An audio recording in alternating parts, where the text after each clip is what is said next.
What is going on, y'all? It is the Caveman back at it again with another video, and I really hope the kind of video that I did on Friday was pretty enjoyable for those to watch. It was something different that I've never done before, especially on my own personal channel. I've been guests to other people, but I've never had a guest on my own channel. It was certainly different, and I hope you enjoyed it. I look forward to doing things like that in the future, but nevertheless, we are keeping the divisional predictions on a roll. Today, we're entering the NFC for the first time. We've done all the AFC teams. Now we're doing the NFC, starting with the NFC North. Will anybody be able to dethrone the Green Bay Cheeseheads? I guess only time will tell with my predictions, but nevertheless, I have been really enjoying doing the series because I'm looking forward to when the season is all said and done and when I can look back and see how well I actually did with my predictions. I think it's going to be really cool to look back on all of these videos and see how well I actually did. Before we get into the most accurate predictions on YouTube, be sure to eat your Mott's applesauce. Eat it, drink it, whatever itch you might have. Mott's applesauce will satisfy it for you. Mott's, man, I'm telling you, when will you guys know? I'm your biggest fan. I promise you, I'm your biggest fan across any social media platform. I love Mott's applesauce. You'll one day realize it. I love it a lot. If you ever need something to eat, drink, whatever it might be, eat your Mott's, consume your Mott's. It will never fail you. Alrighty, so let's get right into it. As usual, I'm going to scoot over so I can fit the schedules right up beside my head. And we're going to start right at the top of the division with the AFC North champions, and that will be the Green Bay Packers. To answer my original question at the beginning of the video, yes, I do think the Packers are once again going to win this division in 2021. It's most certainly their division to lose. I mean, as long as Aaron Rodgers is on the Green Bay Packers going into next season, I really see no reason why the Green Bay Packers shouldn't take this division once again. Even with one of the toughest schedules in the NFL, I really don't think that this should be a problem for Aaron Rodgers and the Packers as long as Rodgers is there, of course. As long as good old Kevin King is not on the field anymore and maybe Eric Stokes could take over, I think their defense might take a step in the right direction. They also drafted that rookie Amari Rodgers in like the second or third round of this past draft. Will Amari Rodgers be that second wide receiver that Davante Adams needs beside him? I guess only time will tell. Maybe he will be, maybe he won't be.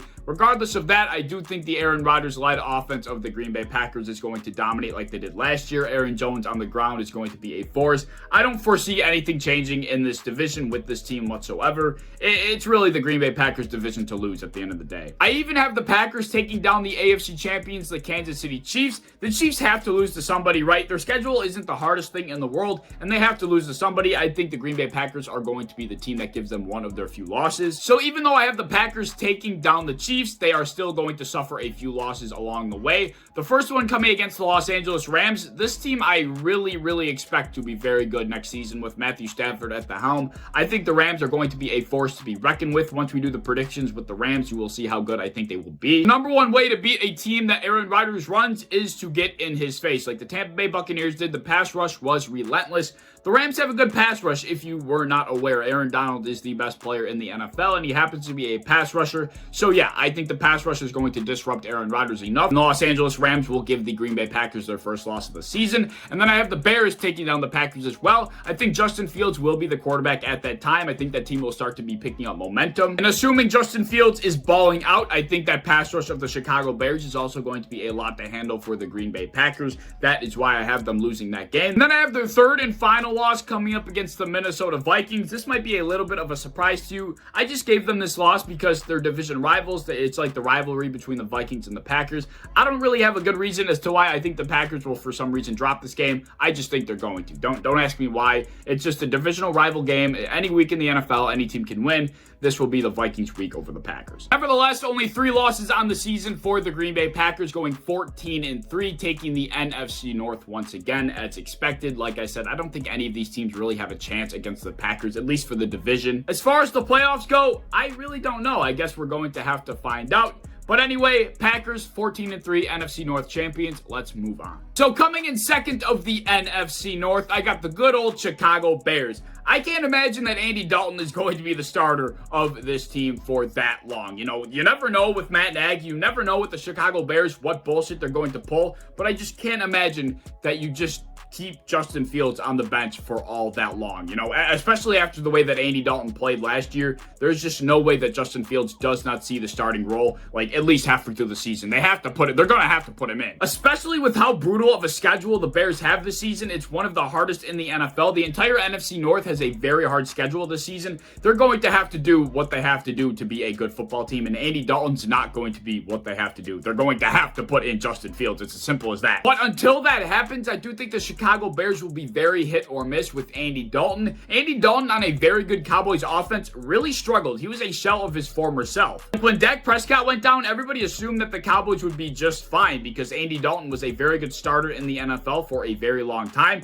but he just couldn't get the job done. I'm not sure why, but he just really struggled. And now that he's with a significantly worse Chicago Bears offense, I can't imagine it's going to go any better. But that being said, they'll kind of struggle and be hit or miss for the first half of the season, but after their bye week, I expect Justin Fields to be the starter, and that is when they will win 5 of their final 8 games, and that's when they'll really start to gain some traction. So ending off the season on a 3-game win streak, I really hope that this is the year that Allen Robinson really just explodes. This prediction could be very hit or miss itself because I just have no idea when Justin Fields is going to take over, if he takes over at all. So with that being said, my final prediction is 9-8, second in the NFC North. Alrighty, so we're really starting to dig deeper into the depths of the NFC North. I predict the Minnesota Vikings to come in 3rd place of this division. Why do you ask? Well, because I don't think they've really done anything in the offseason that's been that groundbreaking to make me think that this team is going to be any better than they were last year. Following up a pretty mediocre season with another mediocre season, I just have no reason to believe that Captain Kirk is going to steer this Viking ship in the correct direction. I just don't feel like it's going to be any better. Like I mentioned earlier in the video, like their divisional counterparts, they also have a very tough schedule this season. I understand they added Pat Pete, they drafted that offensive lineman in Christian Darrisaw, but other than that, they really didn't make that many moves in the offseason that are making me think like, oh yeah, they're certainly going to be a better team. And yes, they have one of the better offenses in the NFL that is run through Dalvin Cook in the play action pass. They have a very good offense over there, but their defense, it's just not good. I don't think Pat Pete makes it that much better. And if Dalvin Cook goes down, that makes Captain Kirk one-dimensional, and that's a big no-no for Captain Kirk. Yeah, he has Adam Thielen. Yeah, he has Justin Jefferson, but still, that offense is just simply purely run through Dalvin Cook, and if he goes down, which he often does, that means big trouble for that offense. I just don't see how this team is going to be any better than last year. Therefore, I think it's going to be, once again, another mediocre season for the Minnesota Vikings, finishing 7-10, 3rd in the NFC North. Well. Now that we've gone through 3 of the 4 culprits in the NFC North, that could only mean 1 is remaining. Coming in last of the NFC North, I have the Detroit Lions. I really feel bad for Detroit Lions fans because I know what it's like to be very bad for a very long time. Because I'm a Bills fan. Trust me, I know what it's like. But I think I can fully guarantee that this season for the Detroit Lions is going to be just as grueling as last, if not even worse. But before I get into all of the negatives, I do want to say that I really liked their offseason. They drafted my favorite prospect in Iafado Melifanu at corner. I probably horribly botched his name. I haven't been able to get his name right all offseason, but I really liked him, and that's who I wanted the Bills to take in like the 3rd or 2nd round. They obviously didn't. The Lions ended up with him. I really liked their offseason, but you can't not acknowledge the downgrades that happened on the offensive side of the ball. I mean, oh my God. To represent the downgrades that happened on the offensive side of the ball for the Detroit Lions, I'm going to use this analogy. Just picture that you're like on like the 45th floor of an elevator. You're going up the elevator and you're on like the 45th floor. There's like 90 floors. You're the Detroit Lions offense. You're on like the 45th floor, right? So that was 2020. You're on the 45th floor. Then comes 2021. You're probably on like negative 45 now. You're probably below 0 for what floor you're on. Like your elevator went from 45 to like negative 18. That's how big of a downgrade. That's how far down they went on the offensive side of the ball. I get it. That analogy was horrible, but you get my point. They not only lost Matthew Stafford, right? They lost Matthew Stafford and brought in Jared Goff. That itself is the biggest downgrade at quarterback that happened in the NFL. Don't quote me on that because I'm not completely sure, but it's definitely in the conversation. And not only that, they downgraded at wide receiver horribly. horribly. This is by far the biggest downgrade that happened at wide receiver, at least. Like, the Detroit Lions are suffering. They lost their generational talented quarterback in Matthew Stafford, and they also lost one of their better wide receivers in Marvin Jones. But not only that, they lost their best wide receiver in Kenny Golladay. It couldn't get any. This offseason was so damn piss poor. Like, they didn't do bad in terms of the value they got back and whatever, but just in the fact that they just lost so many key players to their team, it's just tough. You know, like, how do you expect the season to go any better? I don't think Lions fans are expecting much from this season. I just think, I don't know. I just feel bad. It's going to be grueling because of the downgrades they had on their offense. It's going to be bad. I mean, you're literally going from Matthew Stafford, Kenny Golladay, Marvin Jones, and Danny Amendola to Jared Goff, Quentin Shifres, Tyrell Williams, and Brashad Perriman.